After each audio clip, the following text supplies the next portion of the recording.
मुंबईतील अंधेरीत झालेल्या सभेमध्ये शिवसेना पक्षप्रमुख उद्धव ठाकरेंनी भाजपमध्ये होत असलेल्या गुंडांच्या इन्कमिंगचा चांगलाच समाचार घेतला। दाऊदला फरफटत आणण्याची भाषा करणाऱ्यांना ते शक्य नाहीये। एक दिवस दाऊद वार्धक्याने मरेल किंवा भाजपमध्ये प्रवेश करण्याची शक्यता नाकारता येणार नाही, असा टोला उद्धव ठाकरेंनी लगावला। त्याला असं होता की गोपीनाथ मुंडे बोलले होते की दाऊदला मी फरफटत आणेन। पप्पू कलानीच्या विरुद्ध सुद्धा गोपीनाथ मुंडे उभे राहिले होते, म्हणजे निवडणुकीला नाही, त्याची गुन्हेगारी मोडून काढायला। गोपीनाथ मुंडे गेल्यानंतर तुम्ही पप्पू कलानीला तुमच्या बॅनरवरती लावता। दाऊदला फरफटत आणणार, दाऊद तर तुम्ही काय आणू शकत नाही। एक दिवस बातमी येईल दाऊद बिचारा वार्धक्याने थकून वाट बघून बघून पाकिस्तानात मेला।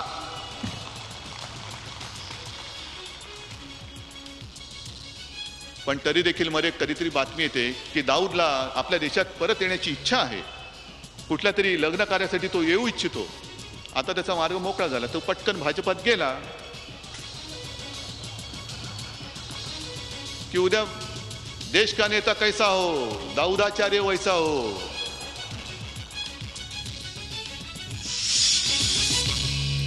मुंबईत बुधवारी मुलुंडमधल्या प्रचार सभेत मुख्यमंत्री देवेंद्र फडणवीस यांनी शिवसेनेवर तोंडसूक घेताना मुंबईची स्थिती बिहारच्या पाटण्यासारखी झाल्याची टीका केली होती आणि त्यावर गुरुवारी गोंदियामध्ये एका कार्यक्रमासाठी आलेले बिहारचे मुख्यमंत्री नितीश कुमार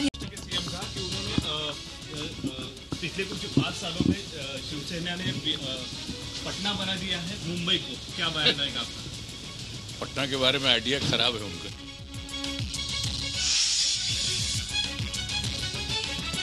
राज्यात सत्ताधारी लोकांचा गोंधळ सुरू आहे। भाजपकडून विकासाचं खोटं स्वप्न दाखवलं जात आहे, तर उद्धव ठाकरेंनी यांची शिवसेना लाचार झाली आहे। शिवसेनेनं वाघ चिन्ह बदलून शेळी चिन्ह लावावं। सेना शेतकऱ्यांच्या भावनेचं राजकारण करते।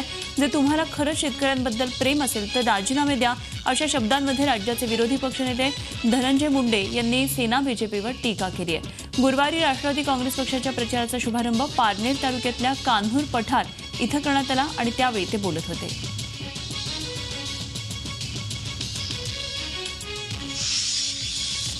बाळासाहेबांचे खरे गुण असतील आणि जर खरे वाघ असतील तर 23 तारखेला शिवसेना राज्य सरकारचा पाठिंबा काढून घेईल। मात्र तसं झालं नाही तर ते कागदी वाघ हे सिद्ध होईल, असं विधान राष्ट्रवादी काँग्रेस नेते जयंत पाटील यांनी केलंय। सांगली जिल्ह्यातल्या ढवळी इथल्या राष्ट्रवादी काँग्रेसच्या प्रचाराच्या शुभारंभावेळी ते बोलत होते।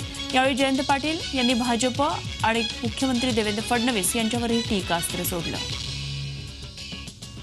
साहेब ठाकरेंचे गुण जर उद्धव ठाकरेंच्या मध्ये असतील आणि तोच ताटपणा आणि कणखरपणा उद्धव ठाकरेंच्यात असेल तर हा शिवसेनेचा वाघ पाठिंबा 23 तारखेला संध्याकाळी 5 वाजता काढून घेईल। जर हा कागदी वाघ असेल तर मात्र पाठिंबा काढून घेणार नाही। मुंबई महानगरपालिका निवडणुकीमध्ये बहुतेक पक्षांनी एकाच घरातल्या दोघांना तिकीट दिलेली आहेत। मनसेही त्याला अपवाद ठरलेली नाहीये।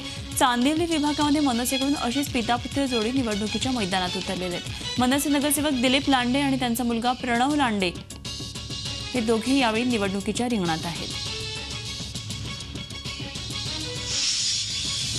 कल्याण ग्रामीणचे शिवसेनेचे आमदार सुभाष भोईर यांच्या 2 व्हिडिओ क्लिप व्हायरल झालेल्या आहेत। एका क्लिपमध्ये देसाई इथल्या नाराज शिवसैनिकांशी झालेला वाद आणि एका क्लिपमध्ये गावकरी आणि मनसेच्या उमेदवारांनी आमदार सुभाष भोईर यांना घेराव घातलाय। आपल्या पसंतीच्या उमेदवाराला तिकीट न मिळाल्यानं ठाणे महापालिकेच्या देसाई गावामध्ये नाराज शिवसैनिक शाखाप्रमुख वैकुंठ म्हात्रे आणि त्यांचे इतर साथीदार इतर उमेदवारांचा प्रचार करत होते। यावेळी देसाई गावामध्ये आमदार सुभाष भोईर आले आणि त्यांनी काही नाराज शिवसैनिकांना तू इथे का फिरतोय, कोणाचा प्रचार करतोय असा जाब विचारला। त्यावरून आमदार सुभाष भोईर यांच्यात आणि शिवसैनिकांमध्ये जोरदार वाद रंगला।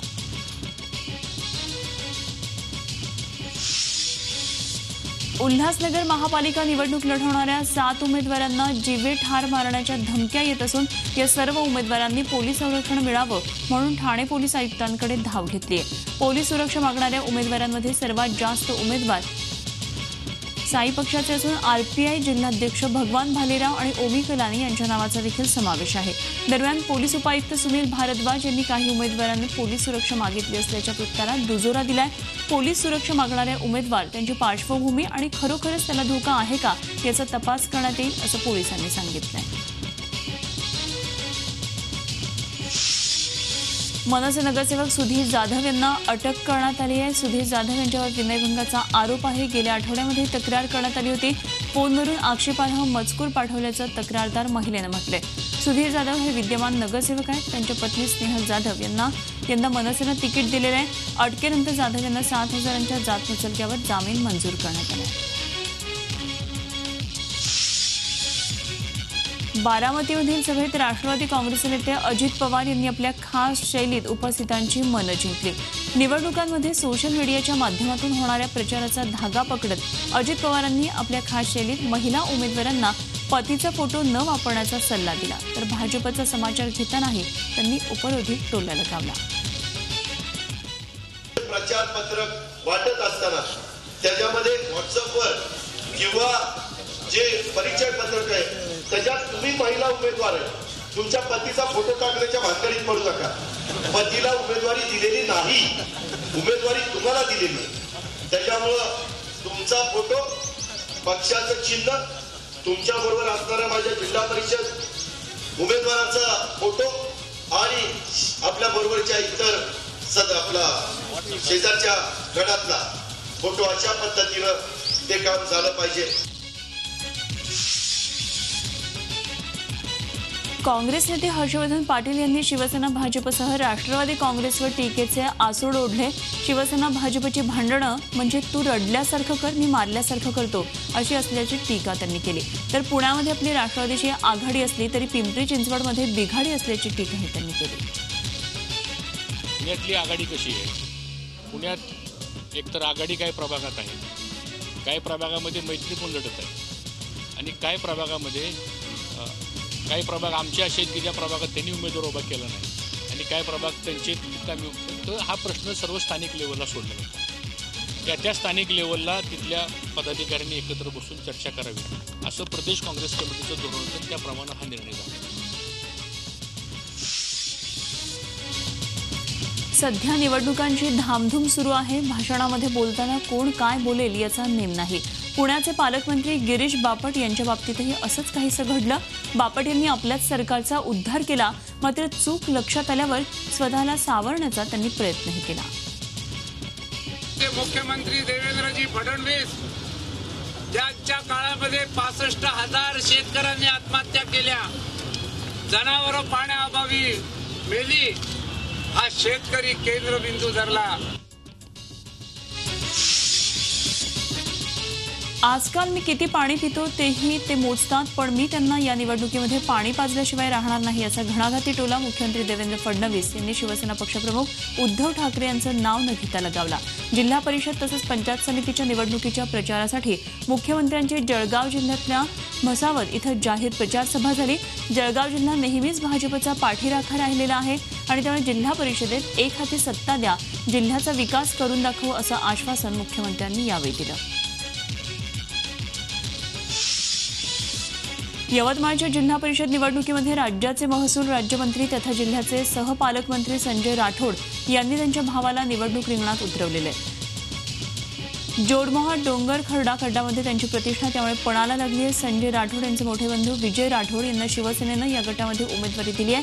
त्यांनी निष्ठावान शिवसैनिकांना डावलून घराणेशाही चालवल्याची कुजबूज सध्या सुरू आहे.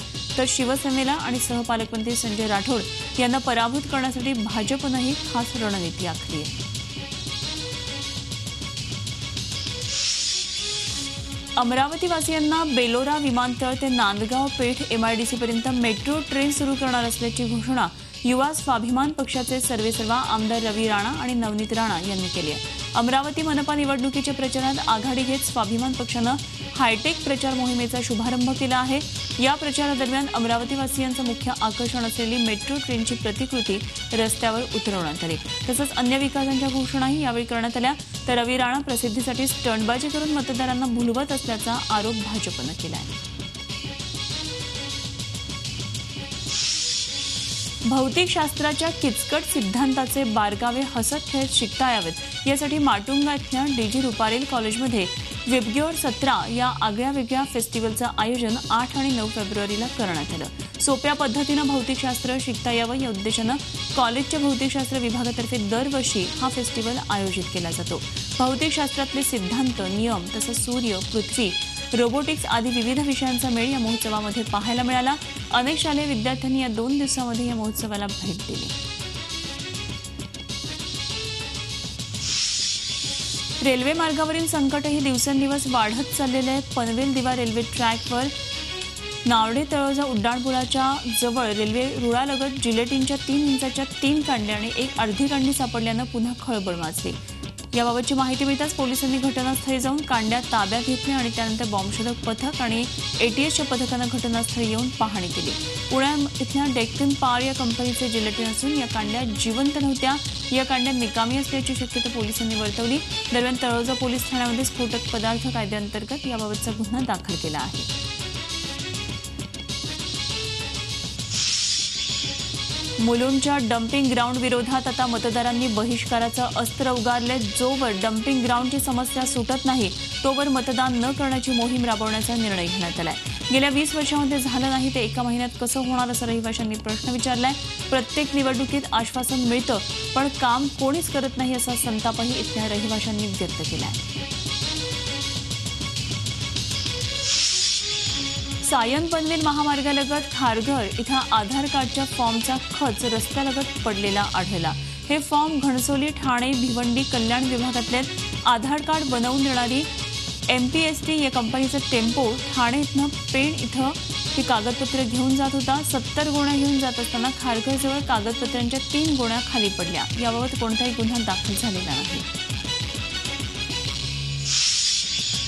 लातूरच्या कीर्ती ऑइल मिलला सील करण्याची कारवाई कामगार विभागानं केली आहे. याशिवाय कामगार आयुक्तालयाच्या वतीनं मिल व्यवस्थापनाविरुद्ध वेगवेगळ्या प्रकारचे 5 खटले न्यायालयामध्ये दाखल करण्यात येणार आहेत. दरम्यान या प्रकरणातल्या कीर्ती ऑइल मिलचा मालक कीर्तिकुमार भुतडा आणि इतर 4 जण सध्या 15 दिवसांच्या न्यायालयीन कोठडीत आहेत. त्यांनी जामिनासाठी केलेला अर्जही नुकताच न्यायालयानं फेटाळून लावला. धुळे शहरातील शासकीय तंत्रनिकेतन महाविद्यालय बंद करण्याच्या शासन निर्णयाविरोधात अखिल भारतीय विद्यार्थी परिषदेच्या कार्यकर्त्यांनी मुंबई आग्रा महामार्गावर रास्ता रोको आंदोलन केलं. शासनानं धुळे जिल्ह्यासह राज्यातले 6 शासकीय तंत्रनिकेतन महाविद्यालय बंद करण्याचा निर्णय घेतलेला आहे. या ठिकाणी शासकीय अभियांत्रिकी महाविद्यालय सुरू केले जाणार आहे. याविरुद्ध ABVPच्या कार्यकर्त्यांनी जोरदार घोषणाबाजी करून रास्ता रोको करत शासन निर्णयाचा तीव्र निषेध केला. मात्र पोलिसांनी कार्यकर्त्यांना ताब्यात घेत हे आंदोलन उधळून लावलं. भाईंदर पोलिसांनी राई गावामधल्या जंगलामध्ये जाऊन दारूच्या भट्ट्या उद्ध्वस्त केल्या. विशेष म्हणजे इंटरनेटचा वापर करून गुगलच्या मदतीनं पोलिसांनी या दारूच्या भट्ट्या शोधून काढल्या आहेत. पोलिसांच्या कारवाईमध्ये तब्बल 650 लिटर दारू जप्त करण्यात आलेली आहे. भाईंदरजवळच्या राई गावातल्या जंगलात गावठी दारूची भट्टी सुरू असल्याची खबर भाईंदर पोलिसांना लागली होती. परंतु ही जागा राईतल्या शिवनेरी नगरपासून सुमारे 1.5 किलोमीटर आत होती. पोलिसांनी मग आधुनिकतेची कास धरत इंटरनेटचा वापर केला. गुगल मॅपचा उपयोग करत पोलिसांनी या जागेचा ठावठिकाणा शोधून काढला. पोलिसांनी या प्रकरणी एकाला अटक केली आहे. रायगड जिल्ह्यामध्ये जिल्हा परिषद आणि पंचायत समिती निवडणुकीच्या पार्श्वभूमीवर बेकायदा दारू विक्री आणि निर्मिती रोखण्यासाठी राज्य उत्पादन शुल्क विभाग आणि पोलिसांनी कठोर पावलं उचलली.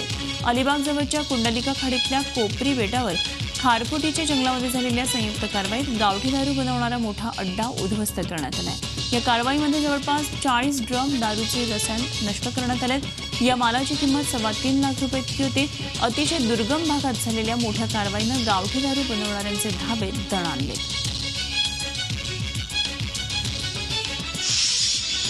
रायगड जिल्ह्यातल्या JSW धरमतर पोर्ट लिमिटेड या कंपनी विरोधात वडखळ पोलीस ठाण्यामध्ये गुन्हा दाखल करण्यात आला. वडखळजवळच्या धरमतर खाडीमध्ये खारफुटीची कत्तल करून कोणतीही परवानगी न घेता जेट्टी बांधल्याप्रकरणी हा गुन्हा दाखल करण्यात आलाय. या प्रकरणामध्ये मंत्रालय स्तरावरील बडे अधिकारी देखील अडकण्याची शक्यता आहे.